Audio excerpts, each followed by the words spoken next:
Species unite. I sit in the camp that is going to defend wildlife, and I will live and die in that space, even though what I see is in the West, wolves have a bad reputation. It's still there.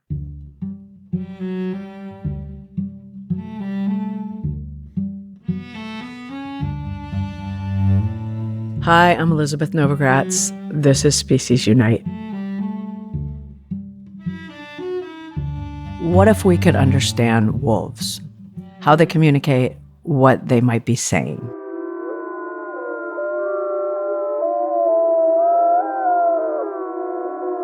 Those wolf howls were recorded by Jeffrey Reed, a computational linguist, naturalist, and technologist who's using the recordings to understand wolf communication using artificial intelligence. Jeff is the founder of the Cry Wolf Project, a groundbreaking bioacoustic study capturing hundreds of thousands of hours of wolf vocalizations across the greater Yellowstone ecosystem. From howls and chorus howls to teeth clacking and whines, Jeff's work is uncovering the complex ways wolves and many other animals communicate with one another. His company, Grizzly Systems, is creating cutting-edge tools to help people and wildlife share the land more peacefully and intelligently. This conversation is about wolves, language, the future of wild soundscapes, and how technology might help us become better neighbors to the beings that we've long misunderstood.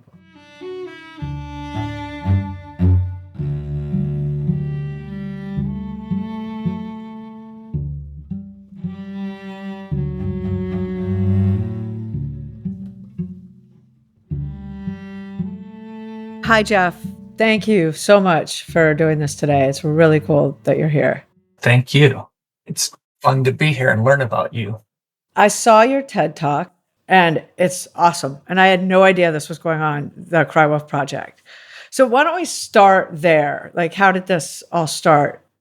Basically, fast rewind, like 30 years ago, I was studying a PhD that involved computational linguistics. Fast forward through 30 years in a tech career, in hardware and software, but grew up in nature all the time, just north of Yellowstone, and was going to move back here and move back to kind of where I was born, and got sucked into the world of animal communication, partly because, I consider myself a naturalist, a conservationist, kind of a mix. And in that process, really realized that the technology that are used by scientists to study animal communication are often purpose-built and they're not very accessible to the rest of the world.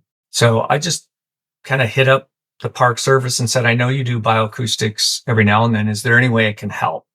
And in 2023, Dan Staler, he's a scientist, a PhD in ecology. He runs the Wolf Project, the Elk Project, and the Cougar Project. He decided to start this bioacoustic study, and we went out and put the first recorder out in 2023. And, he was leaning on me for advice as a technical person, and I knew we would record wolves. I just didn't know how good it would be. Generally, these early devices, the battery life lasts about a month and a half. Unlike most people, we put them out and we record 24/7. So it's just recording consistently. And it was near what's called a rendezvous site where wolves move their pups after they're born and kind of raise them through the summer. And I remember I went through 2 days of audio and hadn't seen anything. And I'm like, oh man, how well is this going to work? And then I remember seeing my first chorus howl from what's called the Rescue Creek Pack in the northwest corner of Yellowstone. And that's how it started. And then from that day to now, we've recorded over 200,000 hours of continuous sound on the northern range, which would take you about 35 years to listen to, if you had to listen to it. And so that's kind of the question is how do we listen to it? And we can talk about that later. By doing this and by recording sound as opposed to trail cams and recording there's wolves here and they're moving there, what more does that bring to the table in the sense of protecting them and learning about them? Let's talk about the learning about first. Surprisingly, not a lot is known about why wolves howl. There have been really great wolf researchers, from the 60s and 70s, but they would have to, if they were going to learn about wolf communication, as you know, wolves have big territories. And in many places like Minnesota, you don't see them very often because you're in a forested area.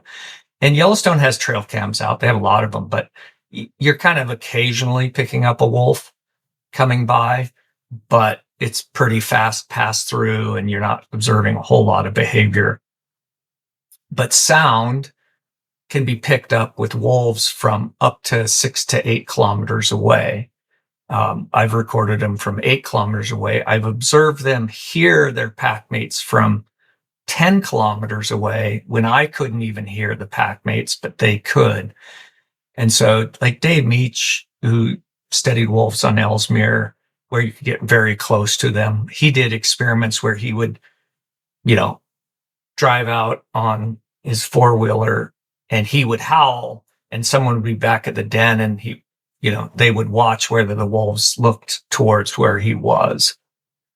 That's great science, great research, but not at a scale where you would really want to learn a language, record a species or even a human language 24/7 and really understand what they're doing with it. So the first step was, could we collect enough data that would be available to scientists to do some studies? And Yellowstone's the perfect place to do it because they have 30 years of really good wolf research. The GPS collars where they track movements, they have, people who are studying them all the time. You have citizens who observe them all the time. People like Rick McIntyre who observed them for over 10,000 days. All of this data, you've got genetics, you've got individuals that are known, pack histories that are known. You combine all that up, but what had been missing was really the sound. Now, people hear them, and they take notes on that, but no one had stayed up all night long, right, to listen to them. And it turns out that wolves howl mostly at night. It's not that they don't howl in the daytime. It's just they consistently howl and chorus howl as a pack at night.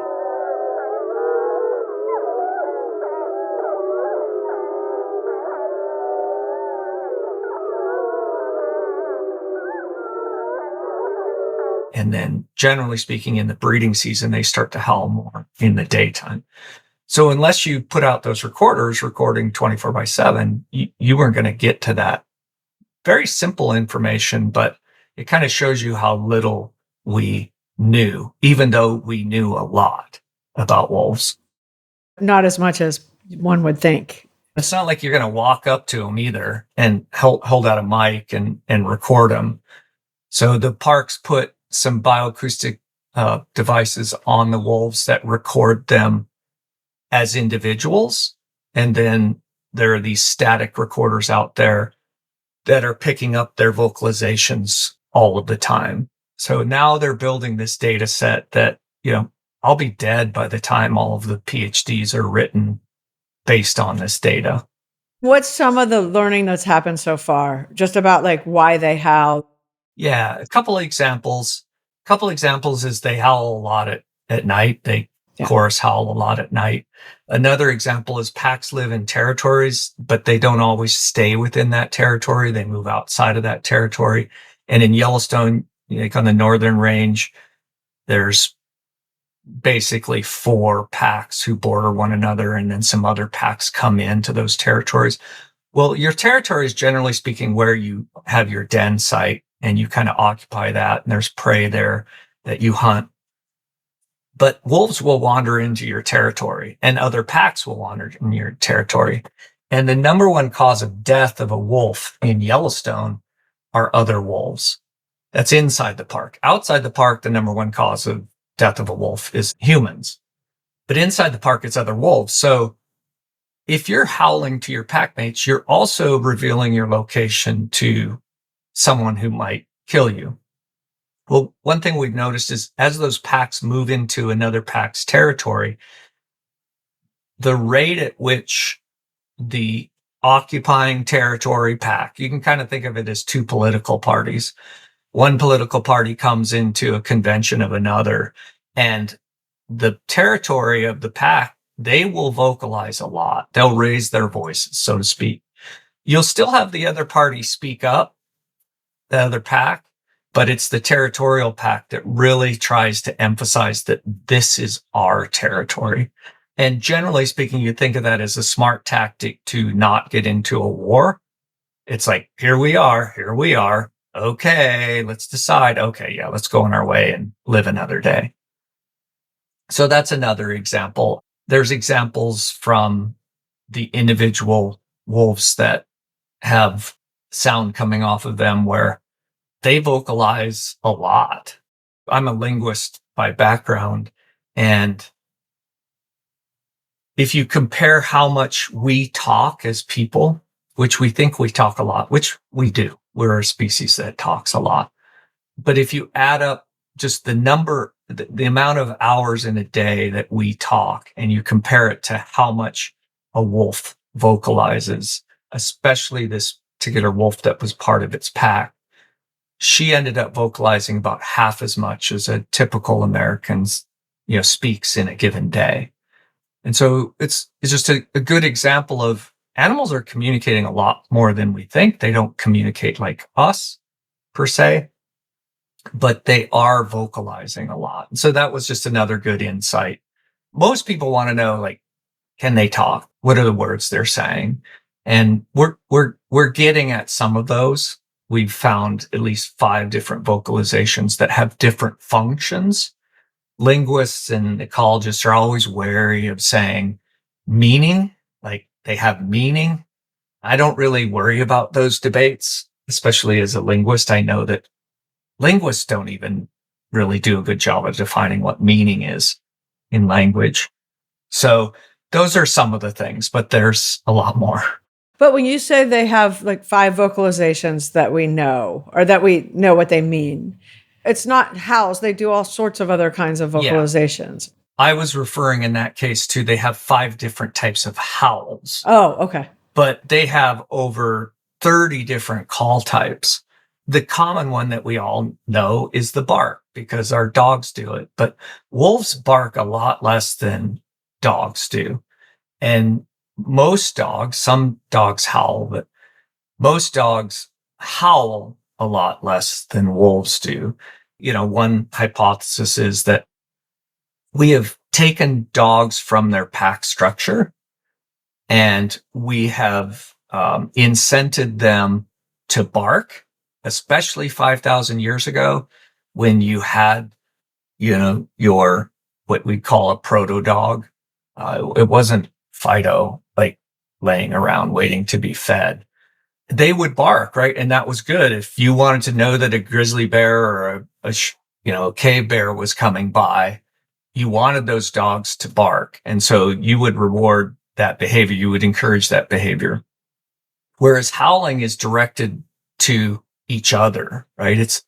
It's wolf to wolf. And, dogs don't need that anymore. You'll get dogs instinctively howl, especially to sirens and certain rock and roll music and some other things, like especially songs written in F minor. But we've changed their structure. So bark and howl, right? You can see the differences in dogs and wolves and the behavioral differences, but there are many other call types that even people know about their dogs, like whimpers and whines. What do they mean? And when I say mean, I mean from the dog's perspective, not from our perspective. What is the dog doing when it whines? And what might you learn about how to raise and treat your dog if you understand their language from their perspective? Teeth clacking, I mentioned in the TED Talk. It's a sound, right? It's not from your vocal cords. That's another example. So all those sounds matter. And then howl, though, which is the iconic sound of a wolf, what is its function? And why is there so much variability in it? Are there different meanings in those different types of howls? And you got to be very careful not to think of them as words.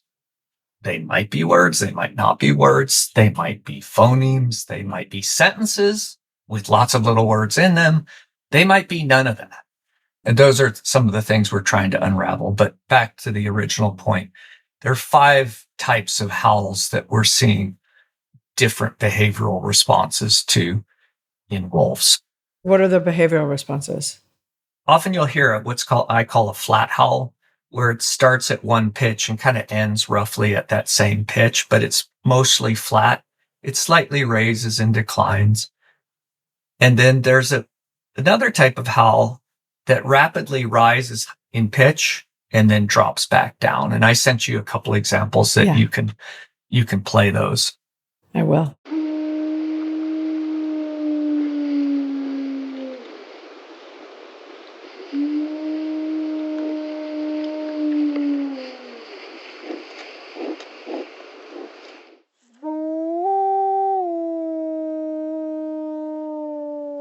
And nobody knows what those mean. So some people have said that rising pitch howl is a mating howl. It's when wolves are dispersing and looking for mates. You'll hear that a lot. What I've found is that they use those rising pitch howls throughout the year, but they do use them more during the breeding season. So maybe it's not, hey, I'm trying to hook up here, let's get together. Maybe it's I'm a worthy wolf. Like, you should come and spend time with me. During the breeding season, that makes sense. But outside the breeding season, it also makes sense because you may be trying to advertise to other wolves around you that I'm a tough wolf. And so those are 2 examples. I also talk about what's called the bark howl, where wolves will often combine a bark and then this really rapidly modulated howl afterwards. And we know what the bark means. It's an alarm, right? We at least kind of know what it means. It's an alarm directed at some sort of threat. We know the howl is some sort of advertisement of presence, like, hey, here I am. Usually to your own pack mates, because you're not you might be 8 kilometers away from them, but hey, here I am over here. So if you combine those 2 together and you say alarm and here I am, what I kind of anecdotally said is it kind of means stranger danger, come help me out. Here I am, to your pack mates. Now that's combining 2 different sounds with 2 different functions into a phrase or a sentence-like structure. And syntax and recursion is the thing that most ecologists and linguists have always said, animals can't do that, right? Only humans can do what we're doing right here, which is endlessly ramble on about something, combining words and doing recursion. I'm not saying wolves do that or black-capped chickadees do that. I am saying that it's feasible that they do combine smaller sound units together to mean something larger than individually. And that's being seen in multiple species right now, including what I study outside my back door, where I have mics set up running into this office right now so I can hear them. Black-capped chickadees do this, and Japanese tits do this, where it's a sound. They combine 2 sounds to basically tell their flock mates, they're very social, that, hey, something's going on here and you need to come check it out. So that's another form of the howl, but it's combined with a bark. I feel like with so many things when it comes to studying animals and animal communications, their culture and sentience and all of the things that have kind of been disproven, all these theories that we had since, the 50s, that animals don't feel pain. There's a lot of crazy stuff. So it's always been, oh no, we were wrong. Oh no, we were wrong. Is this kind of on the same lines as all that? Like, oh, well, we didn't think they could do 2 things at once or have 2 things going on at once, but we were wrong. I definitely think the trend's moving in that direction. You always want to be careful when you say one specific thing about animal communication. At that point, you better put on your science hat and have an experiment to prove it. As one person said, no one's proven that animals don't have language. and no one's proven that they have. So we're still in this kind of vacuum of science-based experiments to show what they have. We don't even totally understand how human language works. Now that's advancing rapidly now that we have AI models to kind of say, do these models represent what's going on in the brain and how and not? And you can do experiments on them. We can look at AI and go, wow, that's pretty fascinating how it can do what we do with language. But the experiments to see what's going on in the brain are hopefully going to teach us more about how humans do language. Once we understand our language even better, then we can compare to other species and go, how are they similar and how did they not evolve in the same way? What's unique about us? What's different about them? No one, though, I don't think anybody around today says animals don't communicate. They just get really nervous with the word language. And then I ask them, well, define language. And they run into this circular loop of defining it as something only humans do. And I'm like, great, you've said nothing. So let's just go back to communication and say, and indigenous people have known animals communicate forever. Greeks, Romans, Western civilizations, Eastern civilizations have all known that. And anybody who sits out in nature all the time figures that out. What we don't know, because we're not a wolf, is how a wolf thinks about their communication. And just like learning any new language, you're not going to get dropped off in the Amazon or, go pick up Spanish in Mexico City unless you live with those people and hang out with them and do things. The same's true with animal communication. There's quite a few studies going on right now with AI and animals. I think the media tends to pick up on it and wants to say, can we have Google Translate for wolves or sperm whales or whatever? The people actually doing this work are just trying to learn more about this amazing world we live in and these other species we share it with. And so that, but they're going to go through the scientific rigor to validate or something or not. And so AI, Gasper Vegas is a UC Berkeley linguist who I think is doing some of the best work. He's pivoted over to animal communication, works with Project SETI, and he had built an AI model that tried to learn human language like a baby learns it, not with a bunch of training data from the internet, right? That's all cool and great, but that's not how any other living species learns anything. And so he built that. It's a really cool project. And then he said, okay, now that I've got this, and I'm trying to figure out how babies learn, why don't we apply it to something we know very little about, like how they learn their communication system. And then he applied it to sperm whales and just came up with some novel insights to think about where the biggest question that no one ever brings up is we do not know what is a word in any other species because we don't have their language. So until you find the word, you're kind of stuck. But he was basically asking, what are the sounds that they're using? Because we, like Babel talk, right? Ba and ma are pretty much universal sounds across humans. And, parents kind of tend to think that they're saying papa and mama, when really they're just using the sounds that are natural to them coming out. And then we reinforce that. Oh yeah, mama, papa. That's how you start learning to associate function or reward with some sounds you made. So his work is basically trying to say, what are the basic sounds that might combine together into the words that have semantics? And then we're starting to converse at that point. And we're trying to do the same with wolves.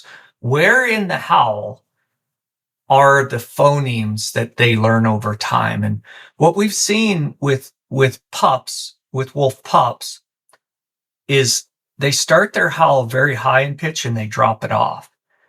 As they grow up within the next 6 months, they're becoming teenagers, essentially. The start of that howl moves down in pitch it still rises and then ends in pitch.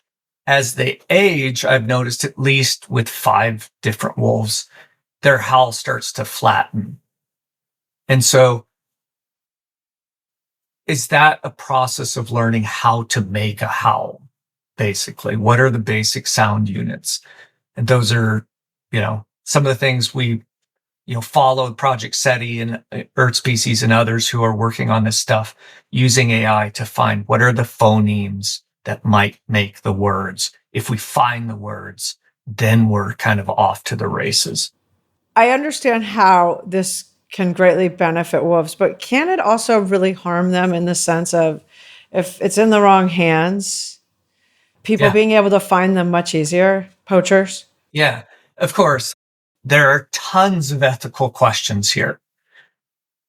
I think there's 2 sides to this debate. There's the side that I sit in that says this is going to happen. All of human history, it's always happened. It's never rolled itself back. Innovation hasn't. And then there's the side that says we need to stop this from happening. And then there's most of us in the middle trying to figure out how to use it for good, right? In those big ethical debates. You got to start there. And so what I'm saying is this stuff's going to happen. And what I challenge the conservation world with is, are you going to be 10 years behind or are you going to be leading? Because yes, I could build a device right now that would detect a wolf howl and tell me the location of it and text it to me on my cell phone on a battery operated device. I can also do that for a gunshot.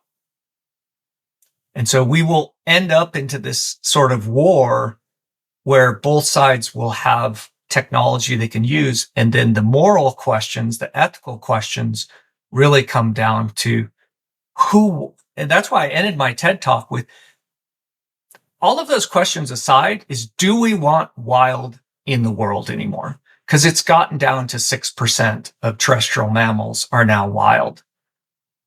I don't meet anybody, hunter, non-hunter, atheist, Christian, Buddhist, whatever, who says, destroy nature, let's live on a paved earth in a little shell of a box. Everybody loves wildlife. So I think the odds are in our favor to use this for good, but you need innovators working on it. I agree with you that everybody loves wildlife. And I've never met anybody who's like, yeah, pave it all and put a bunch of Amazon warehouses up and I don't want to leave my house. But that's kind of what's happening, right? Like everyone says they love it, but we're losing it fast. No, I agree with you. I think that's an entirely separate question. If you move me over there, I just put on my Edward Abbey, Aldo Leopold hat and say, I sit in the camp that is going to defend wildlife, and I will live and die in that space. Even though what I see is in the West, wolves have a bad reputation. It's still there, right? There's still the old, myths about them. But on the coast, the people who live in cities, are like, yeah, I love wolves. They're awesome. They're like my dog. But they're also moving out here and subdeveloping and dividing up the ecosystem where the elk need to migrate. And if you don't have elk, you're not going to have wolves. So my biggest fear is not these old myths about wolves. It's about habitat, right? And there are some solutions to that, though. There's, what side do I sit in? How am I going to live every day of my life to create habitat, whether it's on my windowsill in the Bronx or it's where I live, in rural Montana? There's that where it's your responsibility to rewild where you live. But there's also, we just beat back a huge effort to sell off public lands. Those public lands are the people's public lands. There's no excuse for even selling them off. We've already paid for them. Yeah, can we change and tweak how we manage them? Fine. But don't sell them off. Then the big question is, for the next generation of conservationists in the next 100 years is, what are we going to do with private lands? Are we going to support ranchers who create habitat, who also have difficulty with predators? I like the American Prairie Reserve model. Ted Turner, Arthur Blank have bought up huge pieces of property and put them under conservation easement. No, in America, doesn't matter if you're, Republican or Democrat, is opposed to earning money, buying land, and conserving it. That, I think, is the next 100 years in America if we're going to preserve any semblance of the wild world that we had in the lower 48. I totally think you're right, but it's with everything that you're doing, though. Let's go back to sound for a minute.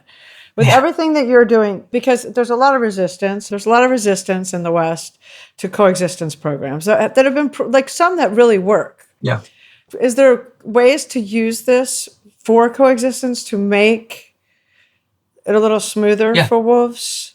Oh, talk about totally. that. Will you talk about that? That is one of our big goals. My business partner is a 5th generation rancher. He's an electronics engineer, really smart, builds devices for people across the world, is laying out the tech and what we do, but also that he's a 5th generation rancher. So he approaches things like, but he loves wildlife, right? There's not a lot of ranchers I meet who don't appreciate wildlife. But when they have a grizzly bear or a wolf that kills cattle or is, tearing through their stockyard, they got to deal with it. And I tend not to use coexistence because it's such a loaded term. But you could non-lethal, it's like trying to do your best to keep the animal doing what it should be doing and not doing what it shouldn't be doing, which is feeding on domestic livestock or ripping up your house. So that's the context in which I'm going to say what I'm going to say. A rancher will not do anything that adds labor and cost to what they already have to do. So many of these coexistence strategies, while some of them work and they sometimes work for a little bit, they don't work forever. And so it's important to realize that that's the perspective they're coming into this. But what we're doing at Grizzly Systems is building a device that works for all sorts of other reasons for the rancher. So it's remote surveillance of large landscapes with battery operated, call it the next gen of camera traps, and sound, right? Because you can record sound from a lot longer than you can an animal walking by. And they might want to use that to know on their cell phone that their water tank is full, which is 2 miles away. They don't want to drive out there and see that, the gasket blew and there's no water in there. So there's all sorts of reasons people want to monitor their home and their landscape. If they'll do it for that reason, then they can also use it to monitor for conflict mitigation. The next question is, how can it prevent conflict? So we're testing it right now with grizzly bears, especially where I live, because they're generally more of a problem than wolves. And one thing that the USDA has shown is that blinking lights are a good deterrent. They put them on ear tags on sheep, and it helps keep wolves away and grizzly bears. So if you have a camera trap that detects a grizzly bear or a wolf coming by, and it flashes in a random way and plays back sound, will it deter them? And the question isn't, will it deter them 100% of the time? The question is it relatively effective? And that's what we're testing, is those sorts of combinations of lights and playbacks of sound. Now, the question is, if you're going to play back a sound, what's the best sound to play? And that means you have to know something about how the animal thinks, communicates, and listens. And we're testing different types of vocalizations to deter wolves and grizzly bears from livestock scenarios. So what are some of the vocalizations you're testing? What are you starting with? So with wolves, I just saw a video from the USDA where they were using drones to try to scare off wolves in Oregon from cattle. And these two wolves had locked onto a steer. And if you fly a drone over a wolf, what you tend to find out is that they think it's a toy. And if you get close enough, because they're like us, they're not that scared, right?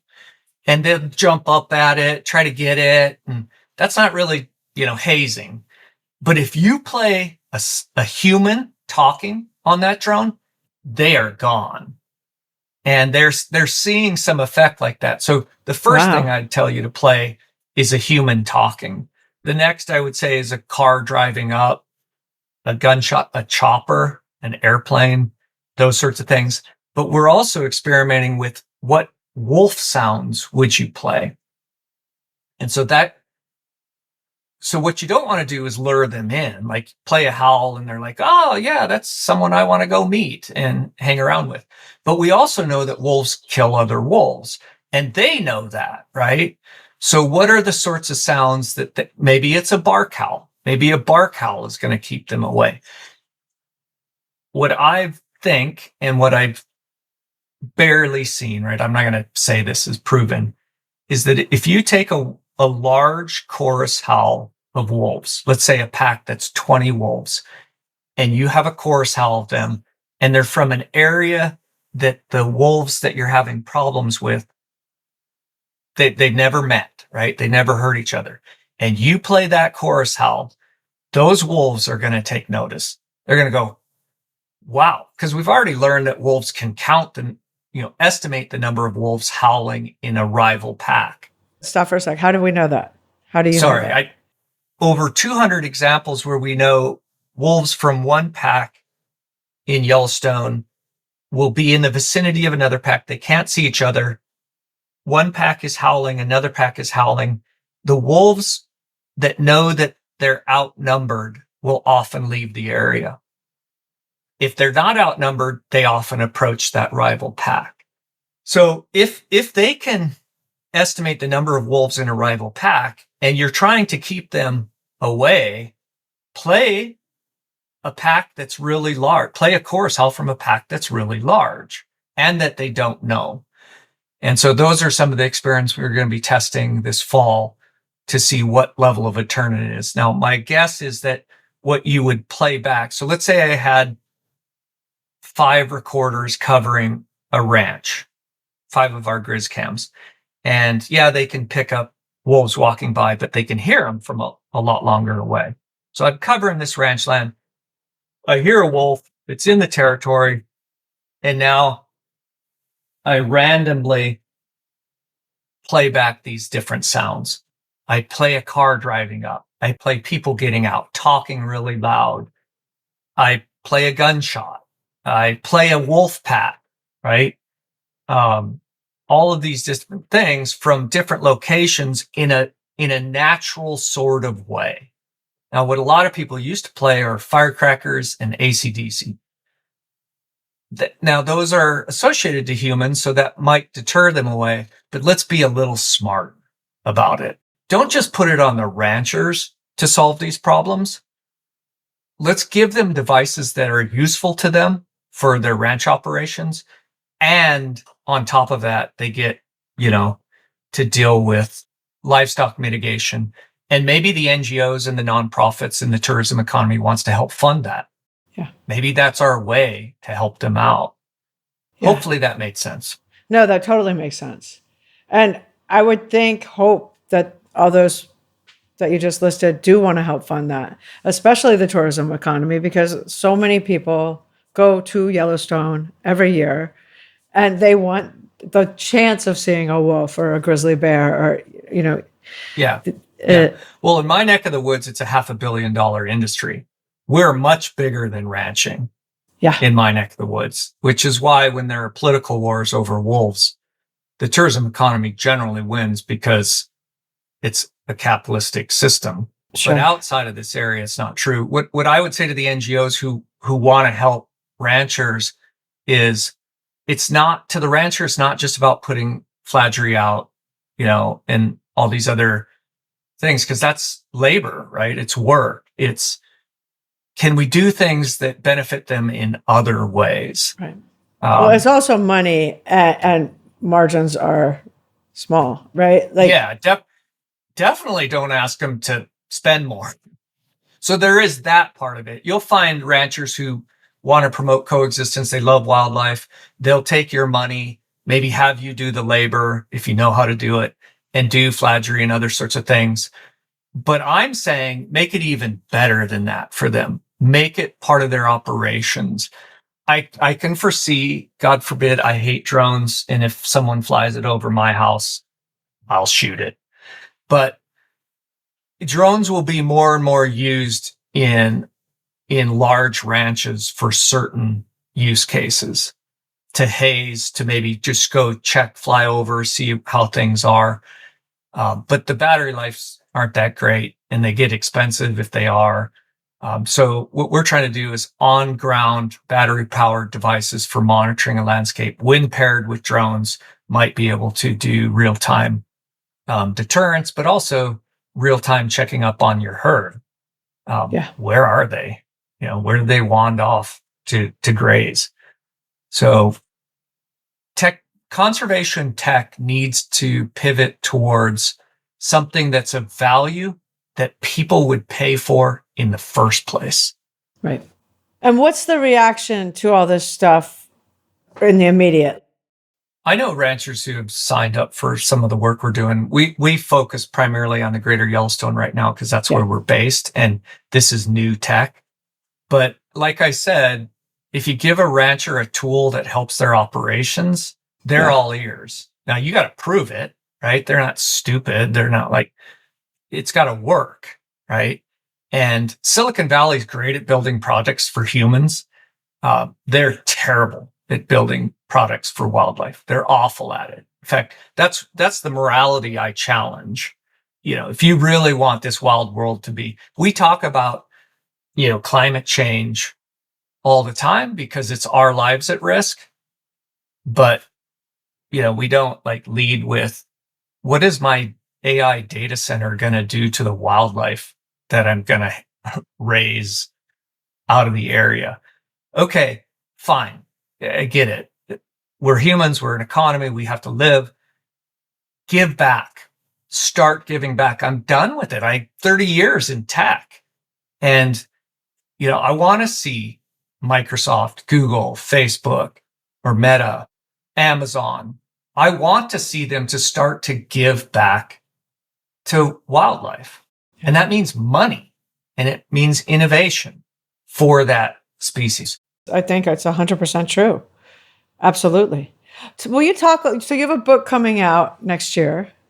Will you? And we should probably we should do this again when it comes out. But can we hear a little bit about it? Yeah, I've got some publishers hopefully fighting over it right now. It's really about the howl and the secret language of wolves and what it might teach you about your dogs. And so it's going to be a story about what we're learning about wolf communication based on this bioacoustics effort in the greater Yellowstone region, and everything we also already know about wolves and dogs, and start to bridge the gap between them. And so I'll be telling a lot of stories about individual wolves and packs, and how they communicate, how they've, fought with one another, hooked up with one another. Wolves are very much like humans. They're social animals. They fight for their families. They leave their families. There's black sheep in the family. All these stories that I'm going to tell, but in the context of their communication.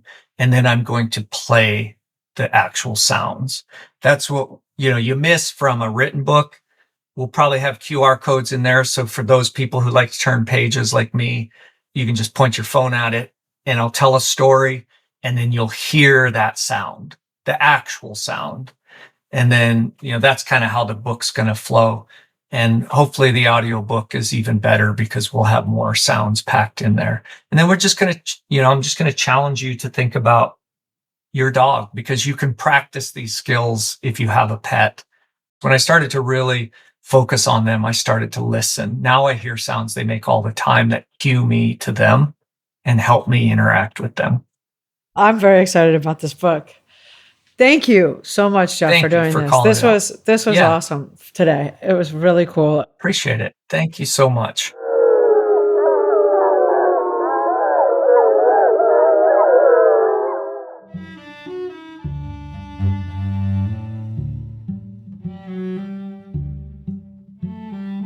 All howls that you heard in this episode are courtesy of Jeffrey Reed and the Cry Wolf Project. To learn more about Jeff and the Cry Wolf Project, go to our website, speciesunite.com. We will have links to everything.